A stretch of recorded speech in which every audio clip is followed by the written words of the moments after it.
ये कहानी है दो ऐसी दुनियाओं की, जिसमें पहली दुनिया है नॉर्मल दुनिया, जिसमें हम इंसान रहते हैं, जिसे वेकिंग वर्ल्ड कहा जाता है, और दूसरी है ड्रीम्स की दुनिया, जिसमें लोग नींद में सोते हुए चले जाते हैं। इस दुनिया को ड्रीम वर्ल्ड कहा जाता है, यानी सपनों की दुनिया। यहाँ हमें बताया जाता है कि इस सपनों की दुनिया को लॉर्ड मॉर्फियस यानी सपनों का राजा कंट्रोल करता है, जो इंसानों को अच्छे या बुरे किसी भी तरह के सपने दिखा सकता है। इतना ही नहीं, लॉर्ड मॉर्फियस अपनी पावर से टाइम ट्रैवल भी कर सकता है, यानी वो किसी भी जमाने में टाइम ट्रैवल करके आ जा सकता है। यहाँ तक कि वो किसी भी इंसान का रूप ले सकता है या उस इंसान के दिमाग में अपने विचार डाल सकता है। लेकिन एक बार पृथ्वी पर रहता एक तांत्रिक जादूगर लॉर्ड मॉर्फियस को अपने मंत्रों से उसे पृथ्वी पर जबरदस्ती ले आता है और लॉर्ड मॉर्फियस के सारे जादुई यंत्र उससे छीनकर उसे एक बड़े गुंबद में कैद कर लेता है। लेकिन आखिर उस तांत्रिक ने लॉर्ड मॉर्फियस को कैद क्यों किया और लॉर्ड मॉर्फियस के जादुई यंत्रों से वो क्या करेगा, और क्या लॉर्ड मॉर्फियस कभी उस तांत्रिक की कैद से छूट पाएगा? चलिए जानते हैं। तो कहानी की शुरुआत मॉर्फियस के प्यारे कौवे को दिखाते हुए होती है, जो पंख फड़फड़ाते हुए उसके महल में पहुंचता है। वहीं मॉर्फियस कोरिंथियन नाम के एक बुरे सपने को ढूंढ रहा था। दरअसल कोरिंथियन ड्रीमिंग रियाम को छोड़कर भाग गया था और अब वो वेकिंग वर्ल्ड में तबाही मचा रहा था। उसकी वजह से बहुत सारे लोग मारे गए थे।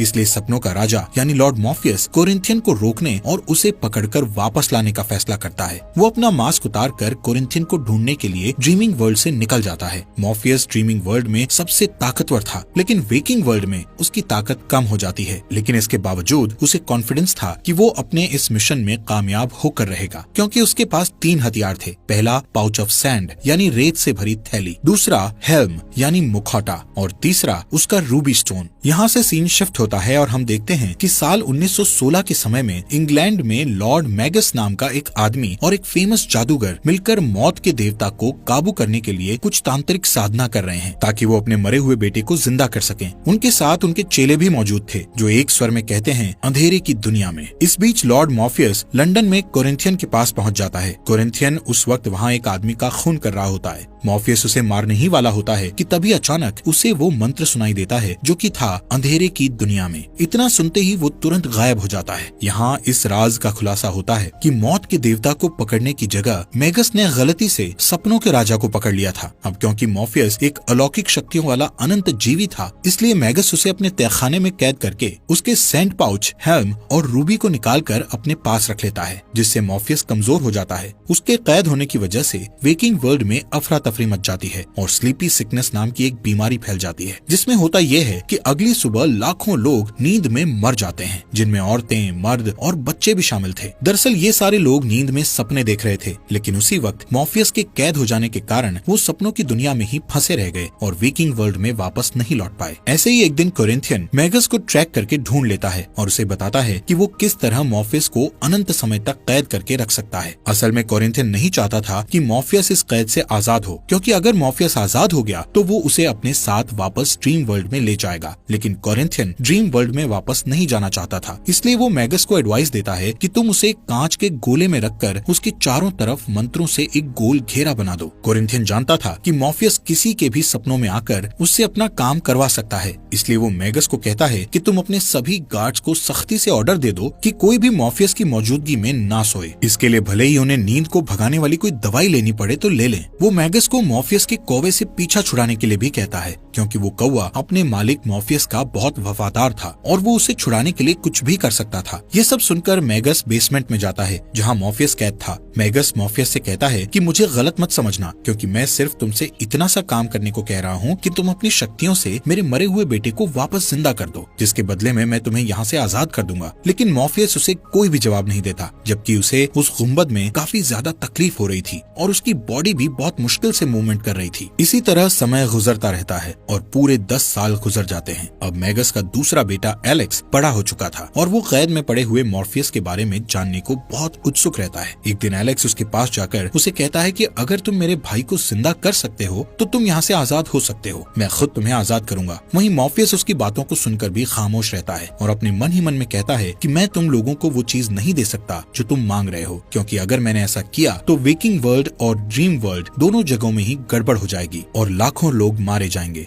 यहाँ हमें पता चलता है कि मॉर्फियस की चुराई गई जादुई चीजों की बदौलत मैगस और उसके साथियों को धन दौलत के साथ साथ ताकत और जवानी भी मिल गई थी। यहाँ से सीन शिफ्ट होकर साल 1926 में चला जाता है, जहाँ पर एलेक्स एक बार फिर से मॉर्फियस से बात करता है। वो मॉर्फियस से दोबारा वही कहता है कि अगर तुम मेरे मरे हुए भाई को हमें वापस जिंदा लौटा दो तो मेरे पिता तुम्हें इस कैद से आजाद कर देंगे। लेकिन उसी वक्त मैगस वहाँ आ जाता है और एलेक्स को उससे बात करते देख लेता है, जिसके बाद वो उसे सजा देने के लिए कमरे में ले जाकर बहुत मारता है। मैगस एलेक्स को कहता है कि अगर तुम सच में मेरे बेटे हो तो फिर तुम्हें मॉर्फियस के कौवे को मारकर ये साबित करना होगा। एक दिन जब मॉर्फियस का कौवा मॉर्फियस को छुड़ाने के लिए कांच के गुंबद को फोड़ने की कोशिश कर रहा होता है तो मजबूर होकर एलेक्स उस कौवे को गोली मार देता है। पिंजरे में कैद मॉर्फियस ये सब देखकर दुख से भर जाता है। इस घटना को कई साल बीत जाते हैं। एक दिन मैगस की एक दासी ईथल उससे कहती है कि वो प्रेग्नेंट है। तब मैगस उससे कहता है कि उसे और बच्चा नहीं चाहिए, इसलिए वो उस बच्चे को गिरा देने के लिए कहता है। इस बात से गुस्सा होकर ईथल उसका महल छोड़कर भाग जाती है, लेकिन जाने से पहले वो मॉर्फियस की चीजें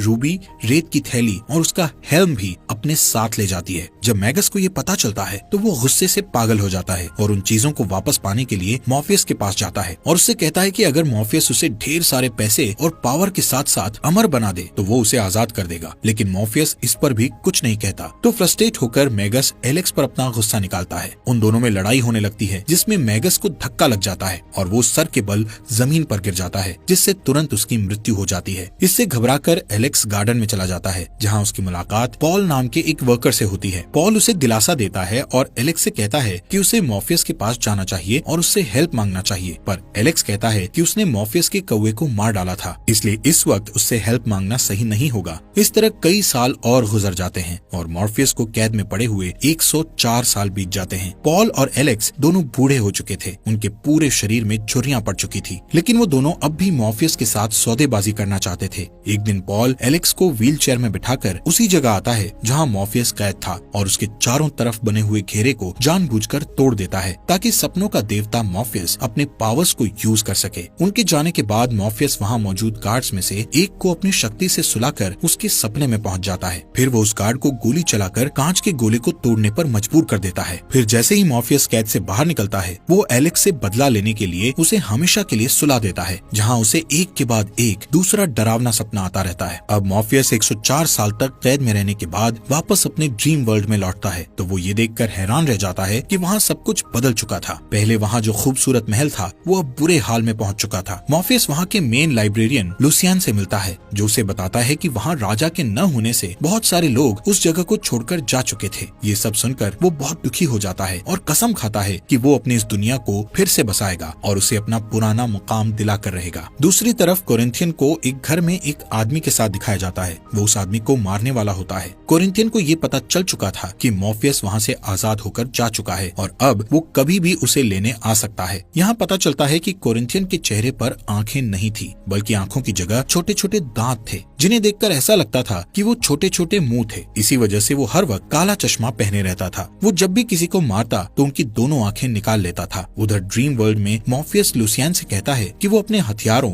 रूबी, सैंड पाउच और हेल्म के बिना कुछ नहीं कर सकता, इसलिए अपनी दुनिया को फिर से आबाद करने के लिए सबसे पहले उन हथियारों को ढूंढना होगा। अब सीन शिफ्ट होता है और हमें न्यूयॉर्क का बफलो एरिया दिखाया जाता है, जहाँ बूढ़ी ईथेल लोगों से छुपकर रहती है, क्योंकि वो एक इंटरनेशनल क्रिमिनल बन चुकी थी और अलग अलग रूप बदलकर जी रही थी। एक दिन कोरिंथियन उसके पास आता है और उसे पार्टनरशिप का ऑफर देता है। चूंकि वो दोनों मॉर्फियस के दुश्मन थे, इसलिए ईथल उसकी बात मान लेती है। फिर वो दोनों उस सिचुएशन से निपटने के लिए प्लानिंग करते हैं। ईथल झूठ बोलती है कि उसे मॉर्फियस के हथियारों के बारे में कुछ नहीं पता, लेकिन तभी कोरिंथियन उसके बेटे को वहाँ से ले आता है, जिससे ये साबित हो जाता है कि ईथल उसे जितना होशियार समझ रही थी, कोरिंथियन उससे कहीं ज्यादा होशियार था। इस बीच मॉर्फियस अपने महल में सबको बताता है कि उसे अपने हथियारों को पाने के लिए उन तीनों देवियों को बुलाना पड़ेगा, जिन्हें फेट कहा जाता था। लेकिन उन्हें बुलाने के लिए उसे किसी पावरफुल चीज की जरूरत थी, जिससे वो पावर को अपने अंदर उतार सके। इसके लिए वो अपने 2 ड्रीम ब्रदर्स के पास जाता है और उनसे वो गिफ्ट वापस मांगता है जो उसने उन्हें बरसों पहले दिया था। वो गिफ्ट एक प्यारा सा डायनासोर था, जिसका नाम ग्रेगरी था। दोनों भाई ग्रेगरी से बहुत प्यार करते थे और उसे देना नहीं चाहते थे, लेकिन ग्रेगरी खुद अपने मालिक की खातिर अपनी कुर्बानी देने के लिए तैयार हो जाता है। इसके बाद मॉर्फियस अपने घुटनों पर बैठ जाता है और ग्रेगरी की आत्मा को अपने अंदर उतार लेता है। अब उसके पास इतनी शक्ति आ चुकी थी कि वो फेट का सामना कर सकता था। इसके लिए वो एक नई जगह पर पहुंचता है, जिसे ड्रीम ऑफ अदर्स कहा जाता था। इस दुनिया को उसने नहीं बनाया था, उसका बनाने वाला कोई और था। वहाँ पहुँचने पर उसे एक अजीबो गरीब सांप मिलता है, जिसकी मदद से वो उन तीनों देवियों को अपने पास बुलाता है। वो देवियां मॉर्फियस के हाथों से उस सांप को ले लेती है और उसके बदले में उसे उसकी हर चीज के लिए क्लू देती है। वहाँ मॉर्फियस को पता चलता है कि उसके रेत की थैली को लंदन में बेच दिया गया था। उसे आखिरी बार जोना कॉन्स्टेंटाइन नाम की एक जादूगर ने खरीदा था। उसके हेल्म को नर्क में एक राक्षस को दे दिया गया था, जिसके बदले में देने वाले को एक जादुई ताबीज मिला था जो कि उसकी रक्षा के लिए काफी था, और उसकी रूबी एक माँ ने अपने बेटे को गिफ्ट कर दिया था। इस तरह उसकी तीनों चीजें अलग अलग जगह पहुंच गई थी। उधर बफलो में ईथल अभी भी यही कहती है कि उसे मॉर्फियस की चीजों के बारे में कुछ खबर नहीं है, पर सच्चाई ये थी कि रेत की थैली और हेल्म का सौदा उसी ने किया था ताकि यूएस में वो एक नई जिंदगी शुरू कर सके। और जब उसका बेटा बूढ़ा हो गया तो उसने अपनी माँ से रूबी को ले लिया ताकि वो कभी न मरे। कोरिंथियन उसके झूठ को सुनकर उसकी आंखें काटकर निकालने की तैयारी करता है, पर तभी ईथल कहती है कि उसे मॉर्फियस के हथियारों की जरूरत नहीं है क्योंकि उसके पास उसका खुद का हथियार है। ये कहकर वो अपने तावीज को निकाल कर दिखाती है और उसे देखते ही कोरिंथियन तुरंत हवा में गायब हो जाता है। इसके बाद ईथल जेल जैसे एक हॉस्पिटल में जाती है, जहाँ उसकी मुलाकात उसके बेटे जॉन से होती है जो बूढ़ा हो चुका था। वो उसके इलाज के बारे में जानकारी लेती है और उससे बात करने की कोशिश करती है, पर वो कोई बात नहीं करता। इस बीच ड्रीमिंग रैल्म में मॉर्फियस लुसियन को बताता है कि वो अपनी रेत की थैली लाने के लिए लंदन जा रहा है ताकि वो इतना स्ट्रॉन्ग हो जाए कि नर्क में जाकर वहाँ से अपना हेल्म वापस ला सके। जैसे ही वो वहाँ से निकलता है, ईथल के जादुई तावीज के कारण कोरिंथियन को ड्रीमिंग रैल्म में फेंक दिया जाता है। लुसियन उसका स्वागत करता है और उसे वेकिंग वर्ल्ड से दूर रहने के लिए कहता है, पर कोरिंथियन जिद पर अड़ा रहता है और वापस वहाँ जाने की कोशिश करता है। इस बीच मॉर्फियस लंदन पहुँच जाता है और उस जादूगर जोना कॉन्स्टेंटीन से मिलता है जिसके पास वो रेत वाली थैली थी। वो उससे उस थैली का सौदा करने की कोशिश करता है, पर वो जादूगर इनकार कर देती है और कहती है कि उसे एक जगह झाड़ फूंक का काम करने जाना है। ये कहकर वो वहाँ से चली जाती है। वो एक चर्च में जाती है और देखती है कि एक अमीर राजकुमारी एक फुटबॉलर से शादी करने वाली थी। जोना कंफ्यूज होकर सोचती है कि आखिर उस कपल को झाड़ फूंक कराने की क्या जरूरत थी, पर तभी वो राजकुमारी के चीखने की आवाज सुनती है और उसे पता चलता है कि फुटबॉल प्लेयर पर किसी शैतानी ताकत का कब्जा था। उसके मुंह से एक राक्षस निकलता है जो फुटबॉलर की अंतड़ियां निकाल देता है और फिर जोना की तरफ बढ़ता है। उसी वक्त मॉर्फियस वहाँ पहुँच जाता है और वो उस राक्षस को पहचान लेता है। मॉर्फियस और वो राक्षस आपस में बातें करने लगते हैं, जिसका फायदा उठाकर जोना अपनी जादुई शक्तियों से उस राक्षस को वापस नर्क में भेज देती है। इस घटना के बाद मॉर्फियस और जोना बाहर जाकर एक दूसरे से ढंग से बात करते हैं। मॉर्फियस अपनी रेत वाली थैली के बारे में पूछता है तो जोना उसे कहती है कि वो उस थैली के धागों को खोल नहीं पाई, इसलिए उसने उसे बेच दिया। ये सुनकर मॉर्फियस परेशान हो जाता है और कहता है कि उन्हें किसी भी तरह उस थैली को ढूंढना होगा, वरना सपनों की दुनिया का वजूद मिट जाएगा और अगर सपने ना रहे तो दुनिया में तबाही मच जाएगी। लेकिन जोना उसकी बात पर ध्यान नहीं देती और वहाँ से चली जाती है। उसके जाने के बाद मॉर्फियस की नजर उस कौवे पर पड़ती है जिसे लुसियन ने उसकी मदद के लिए भेजा था। वो अपना नाम मैथ्यू बताता है और उससे वादा करता है कि हर हाल में उसकी रक्षा करेगा। उस रात मॉर्फियस जोना के सपने में आता है। जोना एक बुरा सपना देख रही होती है कि एक राक्षस उसे खींचकर नर्क में ले जा रहा है। तभी उसकी नींद खुल जाती है और वो मॉर्फियस को अपने कमरे में पाती है। मॉर्फियस उसे बताता है कि वो सपने में उसका पीछा करते हुए वहाँ पहुँचा था और उसकी हेल्प करना चाहता था। जोना कहती है कि उसे रोज डरावने सपने आते हैं, तो मॉर्फियस उससे वादा करता है कि वो उसे डरावने सपनों से छुटकारा दिला देगा। इस पर जोना मान जाती है और थैली ढूंढने में उसकी मदद करती है। जोना अपने ऑफिस में थैली को ढूंढती है और इस बीच मॉर्फियस के हाथ एक तस्वीर लगती है जिसमें जोना के साथ उसकी गर्लफ्रेंड रेचल दिखाई देती है। उस पिक्चर को देखकर जोना को याद आता है कि वो थैली उसकी गर्लफ्रेंड रेचल के यहाँ थी। उसी समय वो दोनों रेचल के यहाँ जाते हैं। रास्ते में जोना उसे बताती है कि वो वहाँ हाल ही में रहने आई थी। जब उसके सारे करीबी लोग एक एक करके मरने लगे तो वो रेचल को छोड़कर अलग रहने लगी ताकि रेचल सेफ रहे। जल्दी ही वो दोनों रेचल के घर पहुँच जाते हैं और ये देखकर हैरान रह जाते हैं कि रेचल पर उस रेत की थैली का जादुई असर हो रहा था। उसकी हालत बहुत नाजुक थी, वो बोल भी नहीं पा रही थी। दरअसल उसे रेत और उसकी वजह से आने वाली सपनों की लत लग चुकी थी और इसी कारण उसका शरीर गलता जा रहा था। मॉर्फियस रेचल से रेत की थैली ले लेता है और कहता है कि ये इंसानों के लिए नहीं है। इसके बाद वो निकलने की तैयारी करता है, पर जोना उसे अपनी गर्लफ्रेंड को ठीक करने के लिए कहती है क्योंकि उसी के रेत की वजह से उसकी ये हालत हुई थी। मॉर्फियस उसकी बात मान लेता है और उसे बाहर इंतजार करने को कहता है। फिर वो रेचल के ऊपर रेत डालकर उसे उसकी तकलीफों से छुटकारा दिला देता है। उसे आखिरी बार जोना का सपना आता है और फिर वो मर जाती है। उधर बफलो में ईथल अपने बेटे जॉन से कहती है कि उसने उन जादुई हथियारों को सिर्फ इसलिए चुराया था कि उसे उन चीजों से मदद मिल सके। वो कहती है कि जब मेगस के लोग लोग उसे ढूंढ रहे थे तो उसने रूबी को छुपा दिया था और बाकी दोनों चीजों के बदले में उस जादुई ताबीज को खरीद लिया था जिसे वो अपने गले में पहने रहती थी। उसी ताबीज ने उसे अब तक जिंदा रखा था, लेकिन अब वो और जीना नहीं चाहती थी, इसलिए वो मॉर्फियस को उसकी रूबी लौटा देना चाहती थी और उम्मीद करती थी कि वो उन्हें माफ कर देगा। पर जॉन का कहना था कि उन्हें वो चीजें लौटाने के बजाय उनका इस्तेमाल करके सपनों की एक ऐसी दुनिया बनानी चाहिए जहाँ सपनों का राजा ना हो। उसके जवाब में ईथल कहती है कि रूबी के कारण कई लोग अपनी जान गंवा चुके हैं, जबकि वो रूबी इस लायक नहीं है कि उसे अपने पास रखा जाए। फिर वो अपनी ताबीज निकालकर जॉन को दे देती है ताकि उसे शांति मिल सके।